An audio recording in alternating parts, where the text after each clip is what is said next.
All right, guys, so I'm tackling this project with the JMS voltage booster. Came with instructions. It's the voltage booster right here. I'm gonna be kind of delicate with this stuff. And I got all kinds of stuff here. I got the components for the fuel system, the whole LT4 fuel system. So I'm gonna be getting into that. I have the fuel pump. It came with the gasket, sealer or whatever. This is the ascending unit, and then the fuel injectors. So I'm not gonna do the fuel injectors until I do the Whipple. And the fuel tank, I'm gonna have to drop the fuel tank, and I can't do that when I disconnect the bags because the car will be on the ground. So I have to install the voltage booster, make sure that's all working right. And then after I install the voltage booster, I have to reconnect the bag system to jack the car up to drop the fuel tank, which is also going to be interesting because I have to have the battery disconnected when I do the fuel system. So, oh boy, I'll have to reconnect the bag system, but have the battery disconnected after I get some air into the bags, and then disconnect the battery so that the air holds, so that I can jack the car up. So the bag's definitely adding a little extra flavor to the install, but I'll get it done. All right, so I'm not going over every step because it comes with instructions, but like always, I just go over the stuff that comes up that's not really in the instructions. I started from the front when I ran my wiring. The carpet, I ran it underneath the carpet here. There's like a little clip that comes off on that post, and there's a plug right there that comes off, and there's a 10mm. And how you get that gas pedal off is there's like clips just on the bottom part that you slide over, and it just comes out. So don't be too aggressive. It just kind of pops out. It's not really a clip. It just kind of slides in there. And then on the back side of the pedal, there's clips where you just wire up the harness. That's super easy. I'm not gonna go over that. And I ran it all the way through. These just pop off all the way through. You don't have to take off your seat, but I did. Ran it under here. And then there's a little corner right there that you can run it through. And it doesn't really tell you how to take off your gas pedal. So that's how you do that. And then in the back, it also tells you to remove your F35 fuse. Oh man, let me get the light. Can't see anything back there. Grab this light real quick. So you grab this fuse out of there, which is a F35. So you remove this out of the back, your fuse box. And the F35, there's a 20. Add a 20 in there. It's the only 20, and there's a row of 3 there at the bottom. So you remove that 20, and they give you a 30 amp to replace it with. The problem is with your 30 amp is it's not the same size as that 20. So save yourself time ahead of time if you're buying this kit to go get yourself a 30 amp fuse that's the size that matches that 20. Oh, it won't focus. Okay, but they're different sizes. So if you have a fuse, great. If not, you better go to the store and get one so that you're not in the middle of this and have to go to the store like I did. Now, also, I mounted mine. It suggests that you mount it right there. I just, those are self-tapping, so you just screw those in right there, and that's where it's gonna be located. And then I'm gonna get into the wiring. It has instructions for that as well. If there's anything complicated, I'll let you know. So something annoying that's going on is the bags are really making the install a little bit more difficult.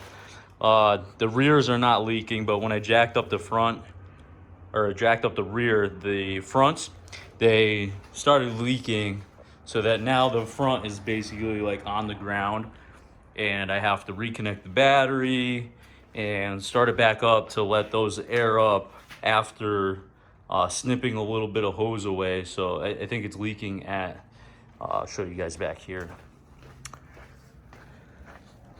I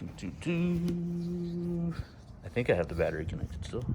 Oh, I don't even have the battery connected. Dang it. I'm gonna have to go through the car. So I'm gonna have to go through the car, pop the trunk, This is such a hassle right now. To snip the air hose line back and re-plug it into that little management that had all the hoses, just to get the car jacked up again here to get back to work. So I do have the inside all still tore apart, and I'm doing this, some of you might find this funny, but when I put the liner in for the trunk, I didn't pull through the emergency latch, so I'm gonna literally have to try to connect the battery just to pop the trunk.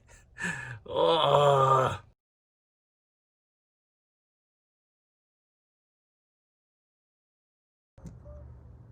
Okay, I have the exhaust pulled off. My cats, the green Whipple cats, still looking good. I'm gonna have to take down the drive shaft. I'm in the process of pulling the tank, obviously. Ah, boy, trying to get this under the car here. So I'm like in the middle of the car, as you can see. So I did mark my drive shaft on the back side and in the front side. I had some white right here. I marked where it was lined up on the drive shaft, and that way when I go to put it back together, it's exactly where it should be. I did this is like ready to go right now. You have to do 3 10 mils right here, and then it's a pain, but you're gonna have to try to like wedge this out around these lines. There's 2 lines here, and then after that I'm gonna have to get that silver liner off at some point, because I'm gonna drop the tank. When you drop the tank, that has to come out.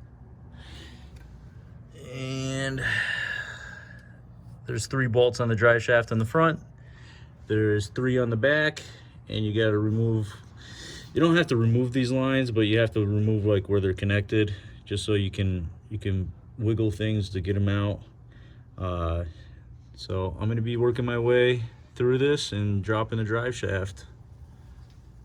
Ooh, the drive shaft I found, because I had a 19 and a 17 mil.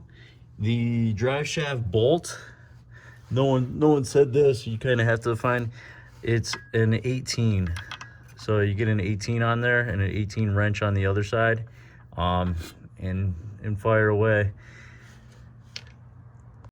To get the drive shaft bolts off was really easy.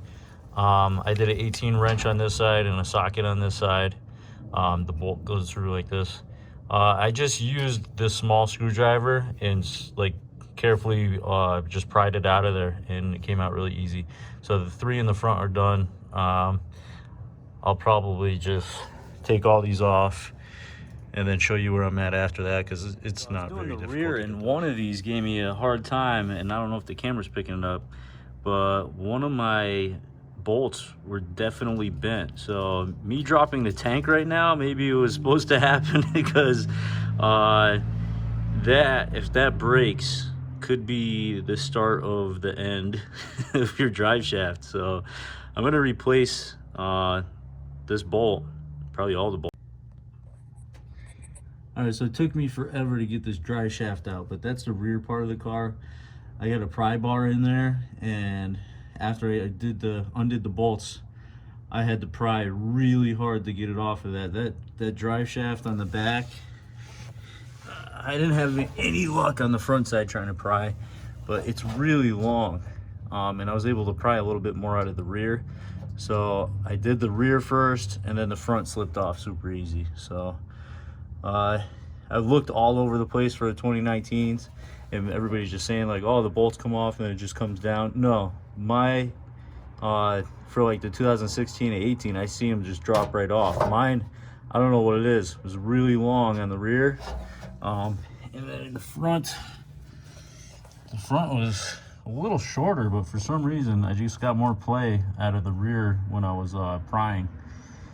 Good luck on installing it, because getting it off was that hard. I'm not looking forward to it.